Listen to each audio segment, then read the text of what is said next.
Hi, everybody. You see on my screen right now the journal that was first introduced during week number 11, which is why you see week 11 on the screen, even though this is week number 12. You're actually going to use the same journal.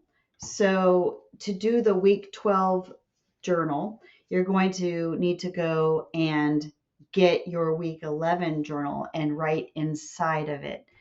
None of that reusing of the document should matter from your end or mine as far as turning things in, because the document that I'll go look at for week 11, I'll just grade week 11 when I do it. Even if you're writing week 12 when I do so, it won't matter. You're using the same exact link that you put on Blackboard at the end and the same exact document, so you have all your work in one place. So I'm now going to skip past the week 11 journal that is at the top of the document. Here you see a video explanation of week 11 that I loaded last week. When I'm done making this video, it'll actually be stacked on top of this comment so that you'll see the week 12 explanation I'm currently making listed first. So you're going to go back and open what you turned in for week 11 to do the week 12 journal. And you're going to be in the same exact document that you started for week 11. You'll scroll past the week 11 work that you did in the document, and you will go down in your own document to the big heading for week number 12, and you're going to hop in here and then start filling in the boxes. You're going to write about what you have learned so far, just a little reflection like we do every week here at the top part. And then you're going to move into the next part, which is the drafting of annotations. And in this journal, you're going to finish up the drafts of the annotations that takes place in the journals.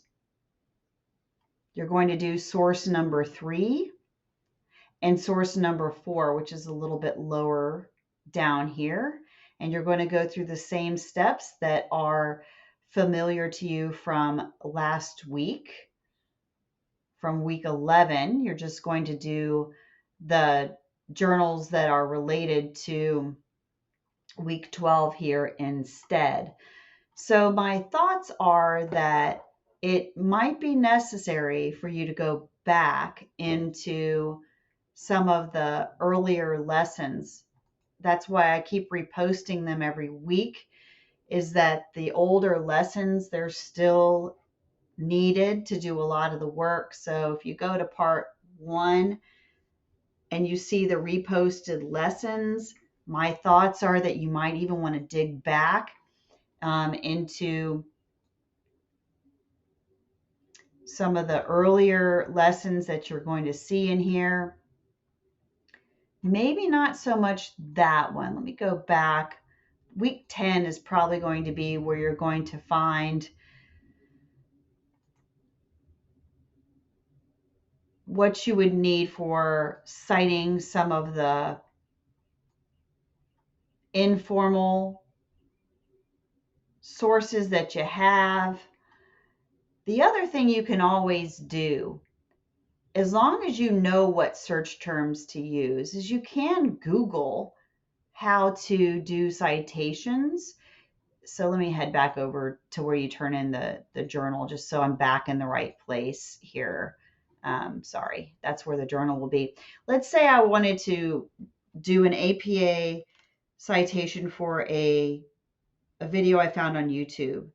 One thing you need to know is we are using APA 7. It's the 7th edition of the manual that contains the rules. It automatically filled it in. APA 7 cite YouTube video is what I used for my search terms. You can see those at the top of my screen. And then I look usually when I'm doing this kind of a search for 2 types of sources. One, ending in a .edu, which means it comes out of a university, so I trust that source. Or the APA style blog is also really good. I'm going to go there because that's usually terrific. It's made by the people who do APA, like they make the rules. So this is a great place to look. And then you could go here and there it is. It tells you how to do it. So I have all these things in my videos, but let's face it, if it's last minute, you're in a crunch, you don't want to go try to figure out and dig, this is what you do. And you can solve a lot of your own questions that way. That's the explanation for the journal that's going to be turned in for week number 12. Thanks for watching.